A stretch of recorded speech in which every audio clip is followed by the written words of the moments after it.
Olá, olá, tudo bem com vocês? Como vocês passaram o final de semana? Vamos agora dar início a mais uma aula de ciências, mais uma tarde de aula de ciências.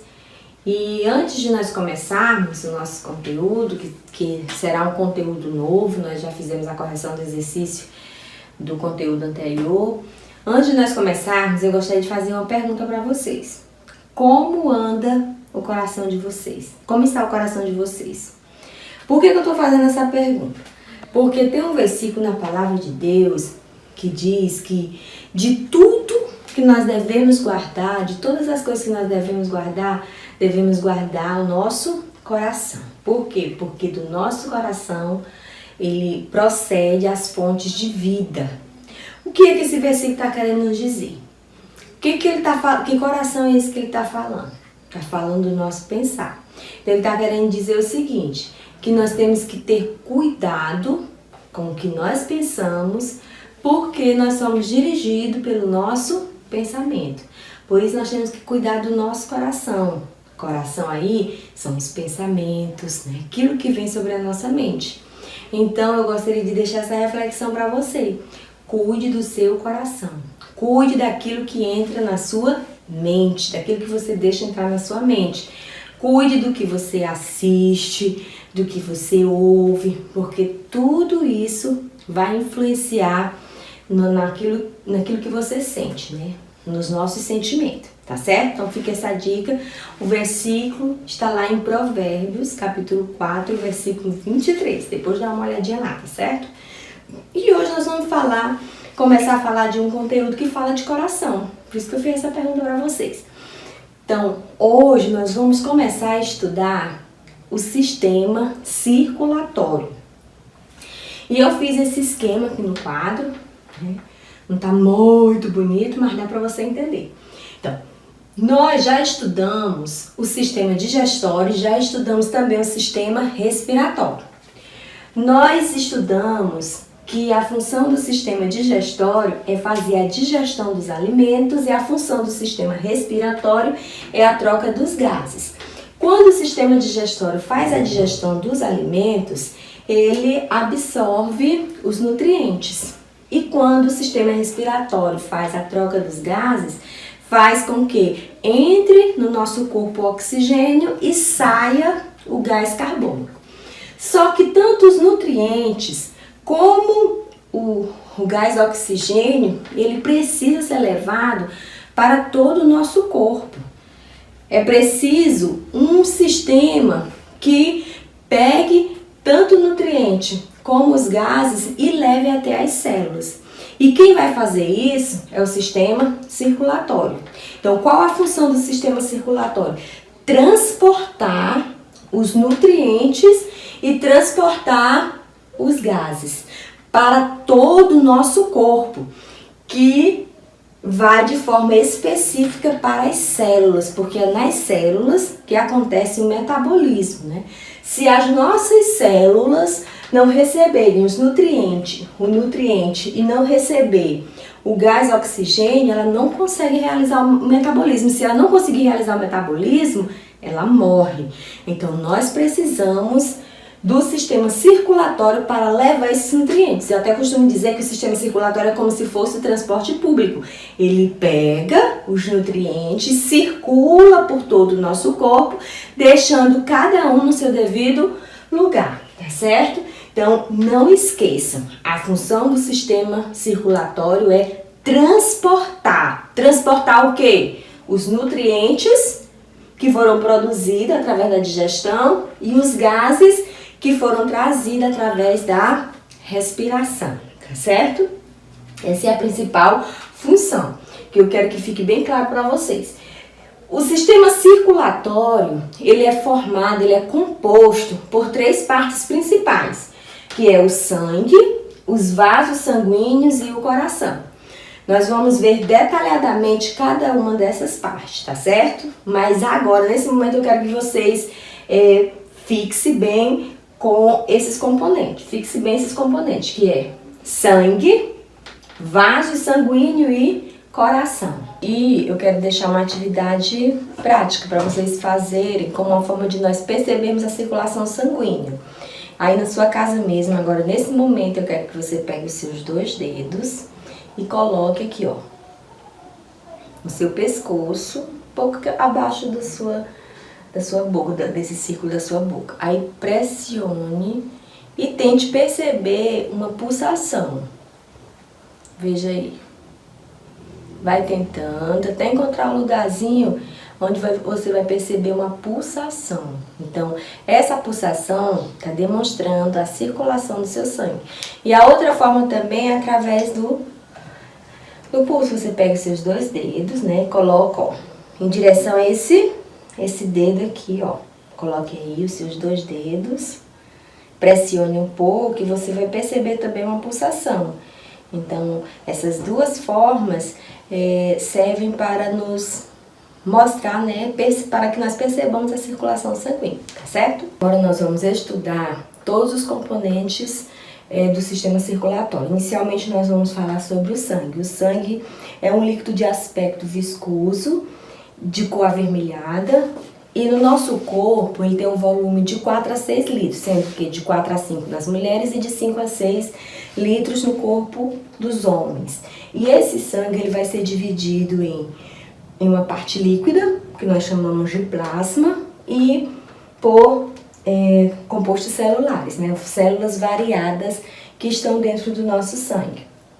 O plasma, que é um líquido amarelado, ele vai ser composto basicamente de água, proteína, enzimas e várias outras substâncias químicas.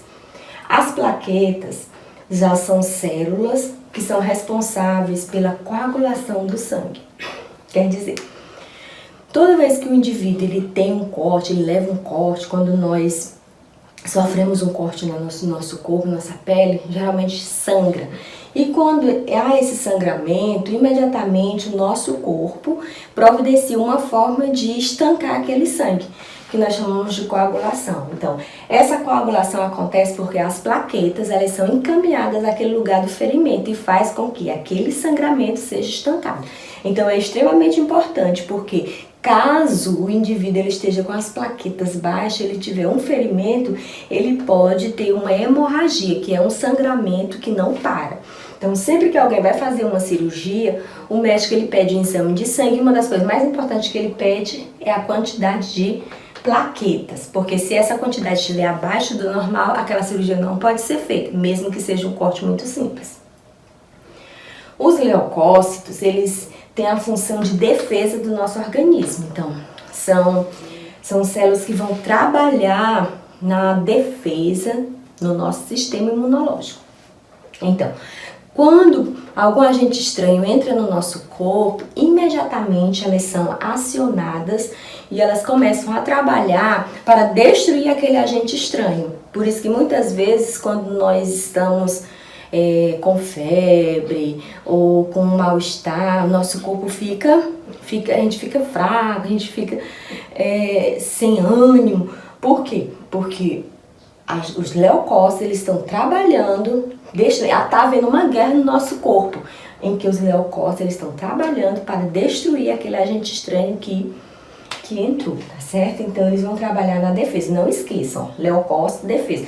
E os leucócitos também são conhecidos como os glóbulos brancos. Em alguns livros você vai ver essa nomenclatura. Glóbulos brancos. E as hemácias? As hemácias elas têm a função de transporte. Transportar principalmente o gás oxigênio, né? Nas hemácias existe a hemoglobina. Que a hemoglobina é um pigmento avermelhado, que é o que realmente dá ao sangue essa cor avermelhada. E as hemoglobinas, o oxigênio ele vai se ligar à hemoglobina. Então, é extremamente importante, porque vocês lembram que eu falei que a célula precisa do gás oxigênio. Então, quem vai transportar esse gás oxigênio são as hemoglobinas que estão nas hemácias, tá certo?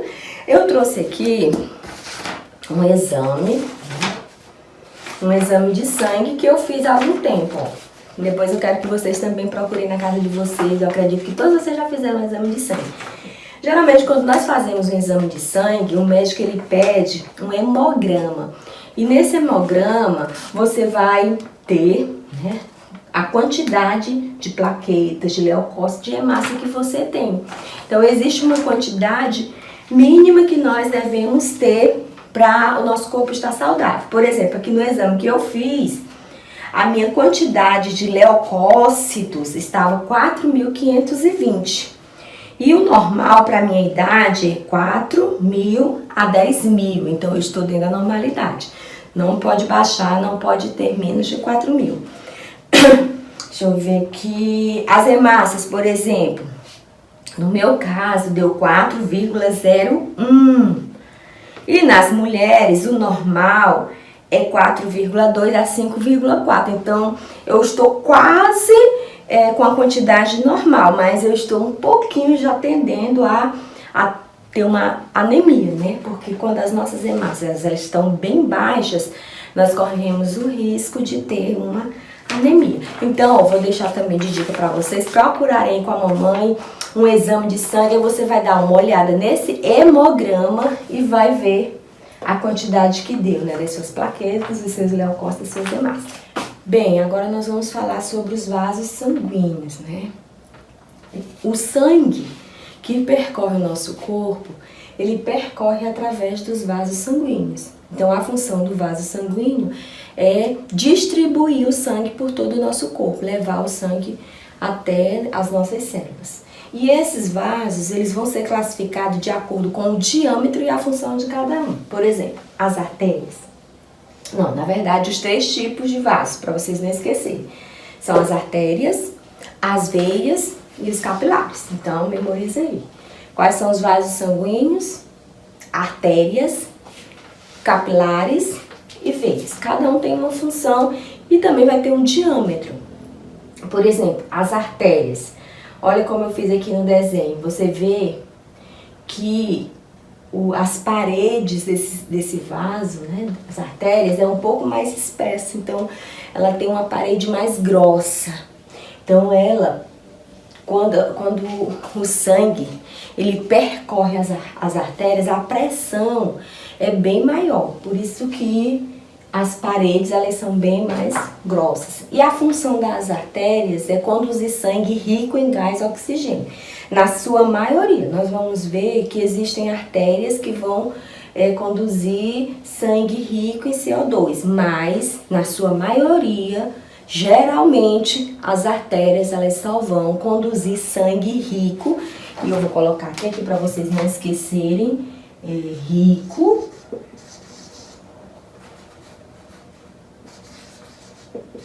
em oxigênio, tá certo? Rico em oxigênio. Não quer dizer que não tem gás carbônico, tem, mas o que mais vai ter no sangue que percorre as artérias é o oxigênio.